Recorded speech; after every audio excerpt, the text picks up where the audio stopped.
ছেলেদের আগে মেয়েরা বিশ্বকাপ চ্যাম্পিয়ন হবে। আমরা বাংলাদেশের ক্রিকেটের মাধ্যমে ভালো নাগরিক তৈরি করব। 100% ট্রাস্ট, 100% রিচ এবং 100% পারফরমেন্স। আমার তো মনে হয় যে গুলশান ইউথ ক্লাব বাংলাদেশের ইতিহাসের সব থেকে পাওয়ারফুল ক্রিকেট ক্লাব। যেই ক্লাবে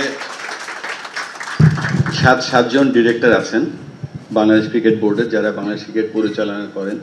এখানে আমি যদি লাইন ধরে বলি, আমজাদ দেখে বাংলাদেশ ক্রিকেটের সমস্ত মিডিয়া এবং কিছুটা ফাইন্যান্স। এখানে ফাহিম ভাই বাংলাদেশ ক্রিকেট বোর্ডের জাতীয় দলের যত অ্যাক্টিভিটিস আছে, ক্রিকেট অপারেশনসের চেয়ারম্যান, এবং আপনারা জানেন যে জাতীয় দল এখন বেশ ভালো করছে এবং মেয়েদের দলটাও খুব ভালো করছে, যদিও ফাহিম ভাই এই মুহূর্তে মেয়েদের দলের সাথে নেই, but very powerful Bangladesh cricket বোর্ডের ডিরেক্টর। তিনিও গুলশান ইউথ ক্রিকেট ক্লাবের গুলশান ইউথ ক্লাবের একজন সম্মানিত সদস্য। তারপরে আছেন আমাদের এক্স ক্যাপ্টেন এবং এক্স বাংলাদেশ ক্রিকেট বোর্ডের প্রেসিডেন্ট এবং কারেন্ট ভাইস প্রেসিডেন্ট ফারুক ভাই। এখানে আছেন শাকওয়াত ভাই, যিনি ভাইস প্রেসিডেন্ট প্লাস উনি সমস্ত উনি কমার্শিয়াল দেখছেন। এখানে আছেন ইফতেখার মিঠু ভাই, যিনি এই বাংলাদেশ ক্রিকেটের সবথেকে গুরুত্বপূর্ণ একটা পিলার আম্পায়ারিং দেখছেন, এবং তার আমলে কিন্তু বাংলাদেশে একজন এলিট আম্পায়ার হয়েছে ইবনে সৈকত এবং শরফুদ্দুল্লাহ সৈকত, এবং আমাদের ছজন আম্পায়ার ইনক্লুডিং 3 জন মেয়ে আম্পায়ার যারা আইসিসির এখন প্যানেলভুক্ত আম্পায়ার। আপনার ইয়োর কন্ট্রিবিউশন। ইশতিয়াক, যিনি বাংলাদেশের সবথেকে গুরুত্বপূর্ণ যে ডিপার্টমেন্টটা গেম ডেভেলপমেন্ট, সেই ডিপার্টমেন্টের দায়িত্বে আছেন। এখানে শানিয়ান আছেন, জানেন বাংলাদেশ ক্রিকেট বোর্ডের একটা অন্যতম প্রধান লক্ষ্য এখন দেশব্যাপী আমরা ইনফ্রাস্ট্রাকচার তৈরি করব। তো এই কথাগুলোর বলার কারণ হচ্ছে যে এখানে যারা গুলশান ইউথ ক্লাবের সাথে সম্পৃক্ত এবং বাংলাদেশ ক্রিকেট বোর্ডের সাথে সম্পৃক্ত, আপনারা যে বাংলাদেশ ক্রিকেটে কন্ট্রিবিউশন করছেন, আমরা আশা করব গুলশান ইউথ ক্রিকেটকেও আপনারা হেল্প করবেন। গুলশান ইউথ ক্রিকেটে আমরা যখন ছোট ছিলাম তখন দেখতাম যে একটা দল সেকেন্ড ডিভিশনে সবসময় রানার্স আপ হয়, এবং আমি শিওর যে সব থেকে বেশিবার রানার্স আপ হয়েছেন আপনারা সেকেন্ড ডিভিশনে। এবং আমরা ভাবতাম যে একটা টিম এতবার রানার্স আপ কীভাবে হয়। পরবর্তীতে আমরাও সেই জার্নিতে ছিলাম। আমি তখন গ্যান্ডিজা ক্রিকেটার্সে খেলতাম।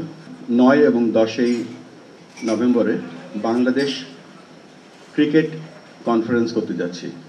সেখানে 64টা জেলায় আমরা আইডেন্টিফাই করেছি যে জেলার সবথেকে গুরুত্বপূর্ণ ক্রিকেট ব্যক্তিত্ব তিনি হচ্ছেন যে কাউন্সিলর বা সেই জেলার ক্রিকেট প্রেসিডেন্ট। তারপরে গভর্নমেন্টের যিনি ক্রীড়া অফিসার থাকেন, যে জেলায় কোচ আছেন, এবং একজন নারী উদ্যোক্তা। এই 4 জন প্রত্যেকটা জেলা থেকে ঢাকায় আনবো তাদের 220 জন প্রতিনিধিকে এনে আমরা চেষ্টা করব যে এই প্রত্যেকটা জেলায় এবং প্রত্যেকটা উপজেলায় আমরা কিভাবে ক্রিকেটটা ছড়িয়ে দিতে পারি। সেখান থেকে বেস্ট ট্যালেন্টেড ক্রিকেটারগুলো আমরা ঢাকায় বা বাংলাদেশের বিভিন্ন এজ গ্রুপ ক্রিকেট থেকে শুরু করে জাতীয় দলে আমরা কিভাবে তাদেরকে ট্যালেন্ট আইডির মাধ্যমে নিয়ে আসতে পারি। তারপরেও যে কাজটা আমরা করতে যাচ্ছি সেটা হচ্ছে ইনফ্রাস্ট্রাকচার ডেভেলপমেন্ট।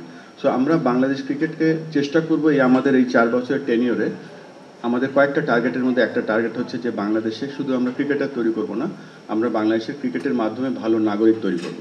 এই জন্য আমরা একটা প্রোগ্রাম রান করছি, সেটা বেস হচ্ছে ট্রিপল সেঞ্চুরি, এবং ট্রিপল সেঞ্চুরির প্রোগ্রামটার 3টা থিম। 1 নম্বর থিম হচ্ছে 100% ট্রাস্ট, 100% রিচ এবং 100% পারফরমেন্স। সো এটার উপরে বেস করে আমাদের ক্রিকেট আমরা উন্নয়নের জন্য প্ল্যান করে যাচ্ছি।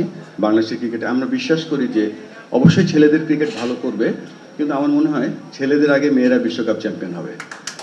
তো সেই সম্ভাবনাটা আমাদের আছে, যেটা আমাদের যে এই চলমান বিশ্বকাপ চলছে, ছোট ছোট ভুল না করলে হয়তো আমরা আজকে 5টা জয় হতো আমাদের, বা সেমিফাইনাল খেলার ওয়ান অফ দ্য টিম হতে পারতাম আমরা।